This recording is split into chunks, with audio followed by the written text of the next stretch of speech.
Bonjour à tous. Aujourd'hui, je vais vous proposer pour les fêtes de faire un petit gâteau complètement sans gluten, mais néanmoins très très gourmand.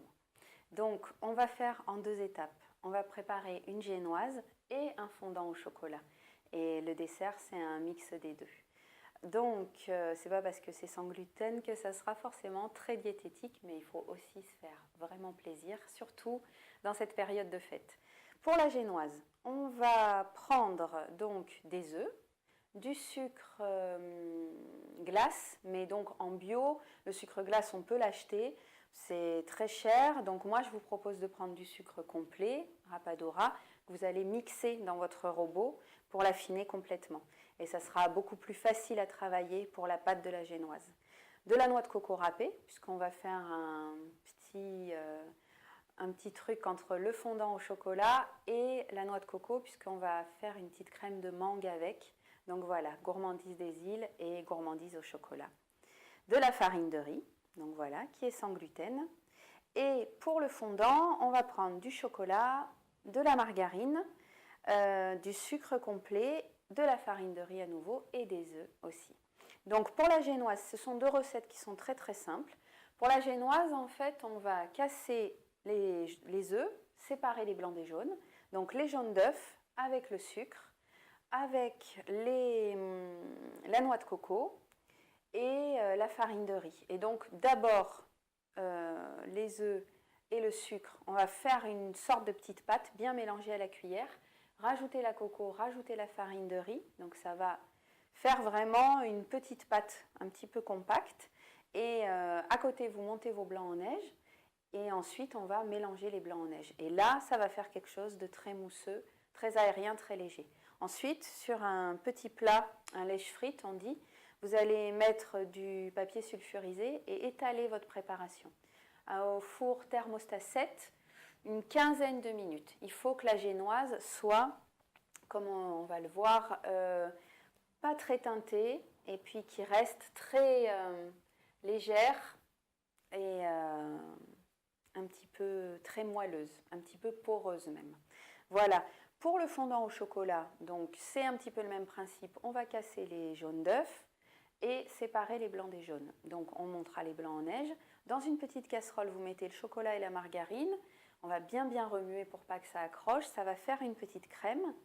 Et dans ce cas-là, on va petit à petit incorporer les jaunes d'œufs en remuant toujours bien, en ayant pris soin de laisser un tout petit peu refroidir le chocolat parce que sinon ça va cuire les œufs. On va rajouter le sucre et la farine de riz. Bien mélanger, à nouveau rajouter les blancs en neige. Et dans ce cas-là, vous pouvez huiler un petit moule à cake et verser votre préparation. Et là, ça va être 20-25 minutes. Il ne faut pas que le couteau ressorte complètement sec, un petit peu humide. Thermostat 7 aussi. Voilà. Après, vous laissez bien refroidir ces deux préparations et on va à côté faire une petite crème de mangue. Donc moi j'ai pris juste une petite mangue coupée très très fin dans une toute petite casserole à feu très doux avec un tout petit fond d'eau. C'est pour que ça la cuise un peu sans que ça accroche. Et là on va rajouter de la petite crème de coco, de lait de coco, mais à peine. Voilà, bon ça c'est un petit peu selon votre goût. Et laissez aussi refroidir cette préparation. Et la dernière chose, c'est que je vais vous proposer de faire des petites noix de cajou grillées au rapadura. Donc le sucre complet. Et donc là, il vous faut une poêle anti-adhésive que vous laissez chauffer un bon moment. Il faut que ça soit très très chaud, sans matière grasse. Vous jetez une poignée de noix de cajou qu'on va trouver en magasin bio, donc ni grillée ni salée. Et vous les tournez un petit peu avec une cuillère en bois. Quand elles commencent à griller, une cuillère à café de rapadura. Vous mélangez très très vite. Il faut avoir un plat pour tout de suite les sortir de la poêle parce que sinon ça va cramer. Voilà, donc là, on a de quoi préparer, monter notre dessert. Et je vais vous montrer tout de suite comment c'est fait.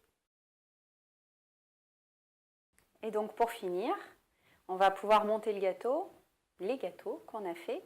Donc, ce que je vous propose, c'est de couper des petits carrés de génoise, la taille que vous souhaitez, hein, une portion pour une fin de repas, de fête. Donc, un premier petit carré. Vous allez mettre une petite tranche du fondant au chocolat. Là, on va maintenant le recouvrir avec la petite crème de mangue. Et puis un deuxième petit carré de génoise, plus petit. Bon, ça c'est vous qui voyez pour la décoration. Et là, on peut mettre du sucre glace blanc et les petites noix de cajou. Comme ça, on aura un côté croquant. Et voilà, vous avez un joli dessert pour votre menu de fête sans gluten. Et donc, vous retrouverez toute la recette en dessous la vidéo avec les quantités pour chaque ingrédient. Et je vous souhaite à tous un très bon Noël et puis à très bientôt. Merci.